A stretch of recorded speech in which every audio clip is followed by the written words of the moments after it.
మీనాక్షి నాయుడు గారిది. రోజు గ్రామాల్లోకి పోయి మీనాక్షి నాయుడు వాళ్ళ తమ్ముడు ఉమాపతి నాయుడు వాళ్ళ కొడుకు భూపాల్ చౌదరి ఆడన్నా పోని నిధులకు అడ్డం పడినాడు అని చెప్పేసి అదో ప్రచారాస్తంగా వాళ్ళు చేసుకోవడం జరుగుతుంది. సంతోషం, ఎందుకంటే అపోజిషన్ లీడర్ చేయాల్సిందే బాబు. ఎందుకు కానీ చేశానో ప్రజలకు తెలియాలి, ఏ విధంగా చేశానని తెలియాలి. నువ్వు ఈ దీని మీద ఎన్ని రకాలుగా నువ్వు నిధులు వచ్చిండే నిధులు బిట్టు చెయ్యి, బైపాస్ రోడ్ చెయ్యి. నువ్వు చేయాలనుకున్నావు కదా, బైపాస్ రోడ్ ఊర్లో ట్రాఫిక్ పెరిగిపోయింది, బైపాస్ రోడ్ అంతా ఒక బిట్టు చేయలేకపోతుంది. మీరు 7 కోట్ల నిధులు ఎవరు ఇచ్చినారు? సెంట్రల్ ఫండ్స్ ఇచ్చినారు. మరి దాన్ని ఎవరికి ఇవ్వాలా? ఎమ్మెల్యేకి ఇవ్వాలి, లోకల్ ఎమ్మెల్యేలకి ఇవ్వాలా? అది కాదని నువ్వు నీ పేరు మీద నీకు ఏమి హోదా లేని ఇన్ఛార్జ్ మీద నీకు ఇచ్చి నిధులు ఇస్తే అంటే ఎమ్మెల్యేలను చాదకంతనంగా ఉంటారా? అందరు ఎమ్మెల్యేలకు ఏ విధంగా అందరు ఎమ్మెల్యేలు కోర్టుకు పోయినాం. మాకు రావాల్సిన నిధుల్ని ఒక ఇన్ఛార్జ్కి జీవో ఇష్యూ చేస్తే ఎవరికి ఉంటారు? అంటే ప్రజలు ఎవరి చేత వెనుకోబడినారు? ఎమ్మెల్యేగా మాకు అధికారాన్ని ఇచ్చినారు, ప్రజలు ఇచ్చిండే అధికారాన్ని పక్కకు పెట్టి నీ ఇష్టానుసారంగా జీవోలు ఇష్యూ చేసుకుంటూ పోతే మేము చూసుకుంటుండాలనా? నీకు ఏం హోదా ఉందని పోతుండవు అన్ని గవర్నమెంట్ ప్రోగ్రాంలకి? నీది నీ తెలీదా? నువ్వు మాట్లాడేటప్పుడు కూడా నువ్వు తెలుసుకొని మాట్లాడే పని లేదా? నువ్వు సీనియర్ లీడర్ అంటావు, నాది ఇంత ఉంది అంటావు, గొప్పలు చెప్పుకుంటుంటావు. సంతోషమే, నీది నువ్వు చెప్పుకోవాల్సింది. ఎవరు వాళ్ళు చెప్పేవాళ్ళు కాబట్టి నువ్వు చెప్పుకోవాల్సిందే. మరి ఈరోజు నువ్వు ఏం చేస్తున్నావు? నువ్వు అడిగేది ప్రోటోకాల్ పాటించే పరిస్థితి మీకు లేదు, మీ పార్టీకి లేదు. నేను పోయిండేది నిజమే, మా పార్టీ తరఫున మేము పోయిండేది నిజమే. మాకు రావాలా నిధులు అని చెప్పేసి అడిగినా గవర్నమెంట్కి సమాధానం చెప్పేకే లేకుండా అయిపోయింది. అక్కడ కోర్టు అడిగింది, కోర్టుకు సమాధానం చెప్పండి. మీ గవర్నమెంట్ లీడర్ ఉంటారు, పోయి వికెట్ చేయండి. ఆ వికెట్ చేయించి మేము సాధించామని చెప్పేసి అడగండి. ఎందుకు అడగలేదు? మన గవర్నమెంట్ సమాధానం మీకోకుండా మీరు మళ్ళీ ఏ విధంగా మీరు ఈరోజు మాకు ఇచ్చిన ఫండ్స్ రిలీజ్ అయిన ఎమ్మెల్యే అడ్డం పడ్డాడు. ఎమ్మెల్యే ఎప్పుడు అడ్డం పడ్డా, అభివృద్ధికి ఎప్పుడు కూడా అడ్డుపడ్డు. నీవు పడినామప్పా మీనాక్షి నాయుడు. మైనార్టీ జూనియర్ హాస్టల్కి పడినావు, గర్ల్స్ హాస్టల్కి పడినావు, బాయ్స్ హాస్టల్కి పడినావు. చాలు ఇంకా చాలా సంతోషమా? కడుపు చదారిందే నీకు? మేము కట్టేదాన్ని అంటే మా కాంట్రాక్ట్లు కడతారని నీవు పోయి నీవే చెప్పినా మైనార్టీలు పోయింటే నా మనిషి వేసినాడప్ప, పొద్దున్న లేస్తే బర్త్డేకి చెప్తాడు, పండుగలు వస్తే చెప్తాడని చెప్పేసి నువ్వే చెప్పినావు. 15 రోజులు నెలలోపు వికెట్ చేపిస్తాను. ఇప్పుడు 6 నెలలే కదా, 6 నెలల నుంచి ఏం చేస్తా ఉన్నావు నువ్వు? అంటే పక్కన వాళ్ళ మీద చెప్పేదానికి బాగా పనికి వస్తావు. ఒకేళ్ళు నువ్వు చూపిస్తావు, 3 ఏళ్ళు మాకు చూపిస్తుంటాయి. ఇట్లా 3 ఏళ్ళు మాకు వస్తుంటాయి. అందుకే ఏదైనా కానీ మీరు మాట్లాడేటప్పుడు ఆలోచించుకొని మాట్లాడండి. ఒక సీనియర్ మోస్ట్ లీడర్గా నువ్వు ఆలోచించుకొని మాట్లాడితే నేను బాగుంటా అని చెప్పేసి కూడా నేను చెప్తాను. నేను చిన్నోడి, నీకింత వయసులో చిన్నోడు, నేను చెప్తా ఉన్నా.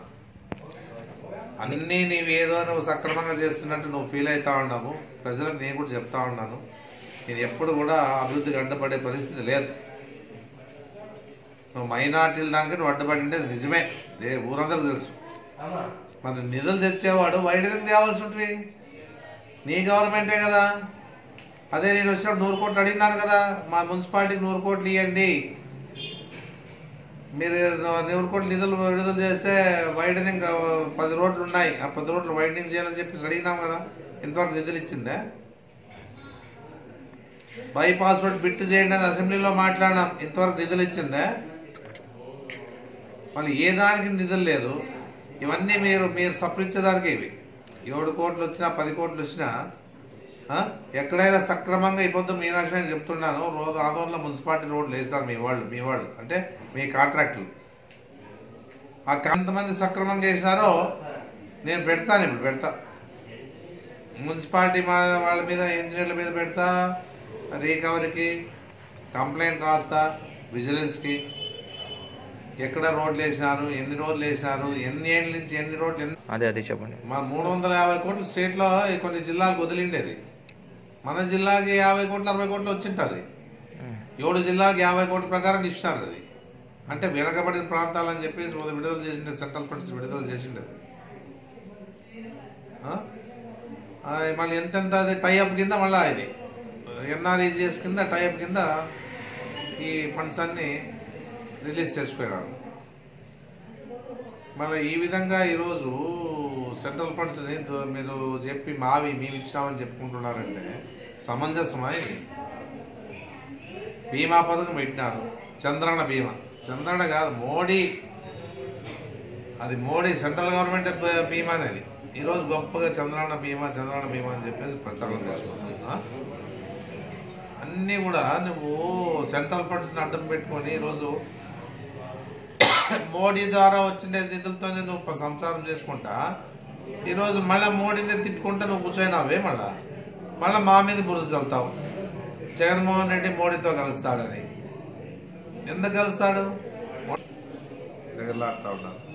సమాధానం నేను అడిగిన దానికి మీరు సమాధానం మీరు ఎవరెవరితోనో మీ చెంచాలతో నిప్పిస్తారు. ఏదున్నా కూడా మాట్లాడేటప్పుడు ఆలోచించి మాట్లాడు. ఒక ఇష్యూ వచ్చింది, ఆ ఇష్యూ నేను నీకు చెప్పినాను. నేనేదో మైనార్టీలు వాళ్ళ మతానికి సంబంధించి మేము టోపీ పెట్టిపోయిందే నిజమే. ఎందుకంటే వాళ్ళ మతానికి గౌరవిస్తాము.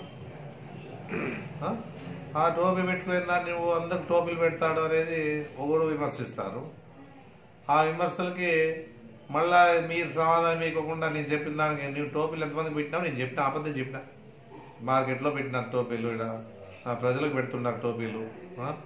సర్వే నంబర్లు ఎవరెవరైతే పేదలు సంపాదించుకుంటారు, రూపాయి కూడా పెట్టుకుని సంపాదించుకుంటారు. అవన్నీ కూడా వాళ్ళ పాప కష్టపడి ప్లాట్లు కొంటే ఆ ప్లాట్లు డబ్బులు మోసపూరితమైన కార్యక్రమాలు జరుగుతాయి. డబుల్ రిజిస్ట్రేషన్ జరిగింటే ఆ డబుల్ రిజిస్ట్రేషన్లతో వాళ్ళు టోపీలు పెడుతున్నారు. వాళ్ళు 352 సర్వే నంబర్లో ఉండే పేదలు ఉన్నవాళ్ళందరూ టోపీలు పెడుతుంటారు. నేను చెప్పిన ఆ రోజు కూడా, మళ్ళీ ఇబ్బంది కూడా చెప్తా ఉన్నాను. ఇంతమంది టోపీలు పెట్టిన వాళ్ళు మీరు, మేము మతానికి గౌరవించి టోపీ పెడితే టోపీలు పెట్టేవాళ్ళు అంటే నమ్ముతారా? అది 352 నుంచి అడిగితే ప్రూఫ్ చూపించని చెప్తున్నారు. ప్రూఫ్ చూపిస్తామయ్యా. ప్రూఫ్ రేపు ఇప్పటికీ చెప్తున్నా, దయచేసి 352లో ఉండే భూమి అమీద్ కానీ ఉంది. అమీద్ భాష ఉంది, అబీద్ భాష ఉంది. వాళ్ళకు నిండేది వాస్తవమే. ఓటు రిజిస్ట్రేషన్ అయింది, ఓటు అగ్రిమెంట్ మీద ఉంది. అది చంద్రమ్మ ల్యాండు. దాన్ని కొంతమంది పేద ఎస్టీలు కొన్నారు, కొంతమంది పేదోళ్ళు కొన్నారు. ఇది నిజమే. నేనెంత ఇబ్బంది కూడా హామీ ఇస్తా ఉన్నాను. రేపు ప్రభుత్వం వచ్చిన తర్వాత సర్వే చేసి ఎవరైతే ఇబ్బంది ఫ్లాట్లు కొని బాధపడి ఉన్నారో వాళ్ళందరికీ ఇచ్చే బాధ్యత నాది. ఎవరు కూడా ఉమాపతి నాయుడు 352లో అమ్మితే ఎవరు కొనొద్దండి దయచేసి. ఎందుకంటే మీరు కూడా నష్టపోతారు. ఆ స్థలం వాళ్ళది కాదు. చాలా మోసాలు జరుగుతూ ఉన్నాయి ఆదోన్లోన. రెవెన్యూ డిపార్ట్మెంట్ అంతా ఏకమైపోయింది.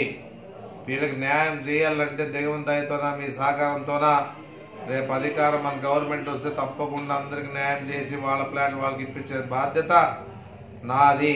ఈరోజు నేను గంటాపదంగా మీ ద్వారా తెలియజేస్తా ఉన్నాను.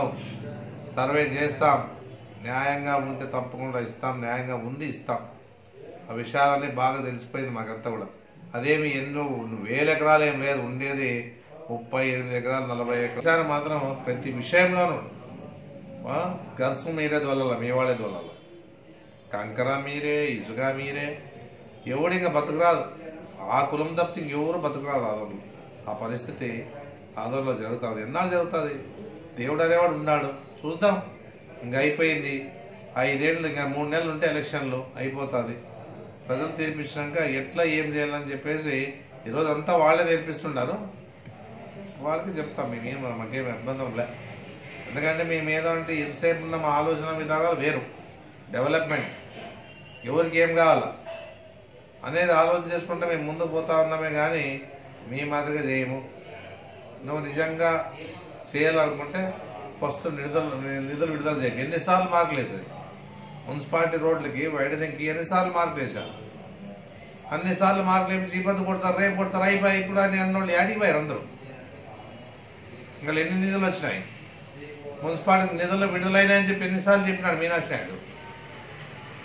బైపాస్ రోడ్ ఏమైంది ఇంతవరకు? ఎందుకు కాలే? మళ్ళీ మైనార్టీ జూనియర్ హాస్టల్ ఎందుకు నిలబెట్టినావు? మీ వారికి చెప్పి విత్డ్రా చెప్పి ముందు నువ్వు కేసు విత్డ్రా చెప్పి, మైనార్టీల కాలేజీకి సంబంధించిన కేసు విత్డ్రా చెప్పి, నేను కూడా నా కేసు నేను ఆలోచన చేస్తాను. డెవలప్మెంట్ దాన్ని నిలబెట్టి నువ్వు చెప్పి మళ్ళీ అందరిపై ఊరందరిపై చెప్తావు. నువ్వు పద్ధతి లేకుండా మాట్లాడితే మంచిది కాదమ్మా. ఒక పెద్ద మనిషిగా నేను చెప్తా ఉన్నా, గౌరవిస్తా ఉన్నా, గౌరవం పెట్టుకుంటే మీకే మంచిది. ఇష్టానుసారంగా మాట్లాడితే యువతలు ఎవరు అనిపించుకున్నాడు. ఎందుకంటే ఒకవేళ ఇప్పుడు చాలా మంది కూడా అంటారు 40-60. ఏంది 40-60 నాకు అర్థం కాలే. ఎవరైనా అడ్డమన్నారా? ఏదైనా చేసినా మీకు అడ్డం వేసినారా? ఎవరైనా ఏదని చెప్పినారా? ఏదన్నా కానీ 40-60 మెడకి తలకాయ ఉన్నదంతా ఇదే అంటాడు 40-60. ఏ 40-60 అది చెప్పండి, బహిరంగ కూర్చుందాం. 40-60 అనేది నేను చెప్పండి. మాతో ధైర్యంగా మేము ఎదుర్కొంటా ఉన్నాము. కానీ పార్టీ ప్రభుత్వం లేకపోయినా నేను అమ్ముడు పోవాలంటే నేను అబద్ధం కోట్లకు అమ్ముడు పోతుంటే నేను కాదన్న. నేను ప్రజలకు గౌరవించిన, ప్రజలు ఇచ్చిండే తీర్పు శ్రీనివాసరావు ఇచ్చినాం. వాళ్ళు ఇచ్చిండే ఓట్లకి వాళ్ళు గెలిపించిన ఎమ్మెల్యేగా కూర్చుపెట్టినారు. కాబట్టి దానికి మేమంతా కూడా కట్టుబడి ఉన్నాం. కానీ మేము డబ్బుకి ఆశపడేవాళ్ళు కానీ ఇంకోటి కానీ చేసే పరిస్థితి లేదు. అందుకే దయచేసి ఇలాంటివన్నీ మానుకొని ఏం అభివృద్ధి చేస్తాం, ఎట్లా చేస్తాం చూసుకోకుందని చెప్పేసి మాత్రమే నేను చెప్తాను. పోయిన చోటల్లా నిధులకు అడ్డం పడి నువ్వు అడ్డం పడ్డావు. మైనార్టీ కాలేజ్ జూనియర్ హాస్టల్ కట్టుంటే నువ్వు అడ్డం పడ్డావు. అంటే మేము కడుతున్నాం, ఆల్రెడీ అయిపోయింది. నీకు ఇంకా నిధులే ఇంకా రాలే. నేను కోర్టుకు పోయినా నాకు రాలేదు, ఎందుకు ఇవ్వలేదు అడిగినాను. కానీ నీకు నిధులు నిలబెట్టమని నేను చెప్పలే. నాకు ఎందుకు ఇవ్వలేదు అంటే కోర్టు అడిగింది. ఎందుకు ఇవ్వలేదు ఎమ్మెల్యేకి ఎట్లు ఇస్తారు, ఇన్ఛార్జ్ జీవో ఎట్లు ఇస్తారంటే దానికి సమాధానం లే. అంతే కాదు, సమాధానం చెప్పేదానికి కూడా ప్రభుత్వానికి లేదు. అది ఆలోచించుకోండి. మాట్లాడితే దాన్ని కూడా మాట్లాడేవి. దయచేసి నిధులు ఏదైనా తెచ్చేటట్టుంటే బైపాస్ రోడ్డుకి నిధులు మేము అన్నాక అసెంబ్లీలో మాట్లాడినాక కూడా ఇప్పుడిప్పుడు అది స్టార్ట్ అవుతా ఉంది. బైపాస్ రోడ్ కూడా అంత సర్వే చేసి ఇంకా అది టైనర్ అయిపోయినప్పుడు ఇంక 3 నెలలు అవుతుంది. అది ఇప్పుడే అంత జల్దీ కాదు. తాగే నీళ్ళు కూడా ఈరోజు చెప్తా ఉన్నాను, మండిగిరి తాగే నీళ్లు కూడా ప్రకాష్ రెడ్డి గారు ఉన్నప్పుడే, కాంగ్రెస్ ఉన్నప్పుడే రిలీజ్ అయినాడు. అది నిలబడిపోయిన తర్వాత మళ్ళీ అసెంబ్లీలో మాట్లాడినాం మేము. అవన్నీ రికార్డెడ్గా ఉన్నాయి. ఆ 12 కోట్ల నిధులు విడుదల చేసిన తర్వాత టెండర్ పిలిచి ఈరోజు మండిగిరి కూడా నీళ్ళు ఇచ్చే పరిస్థితికి త్వరలో జరుగుతుందని చెప్పేసి గంటాపదంగా చెప్తా ఉన్నాం. మేము ఏమైనా కానీ ఉన్నట్టు చెప్తాం, కానీ లేని చెప్పే పరిస్థితి మాలో ఉండదని చెప్పేసి కూడా నేను చెప్తా ఉన్నాను. ఏదున్నా ప్రజలు మీరు అర్థం చేసుకోండి. ఏదున్నా కూడా మీరు అన్ని విధాలుగా మీకు హక్కు ఉంది, అడిగే హక్కు మీకు ఉంది. ఎవరైనా అడగచ్చు మీరు. ఎందుకంటే మీ ఓటు ద్వారా వేసి గెలిపించినారు కాబట్టి ఓటు వేసిన వాళ్ళకి ఓడిపోయిన వాళ్ళకి అందరూ కూడా మీరు అడిగే హక్కు ఉంది. ఇబ్బంది ప్రభుత్వం ఉందని వాళ్ళంతా చెప్పుకోవడం జరుగుతూ ఉంది.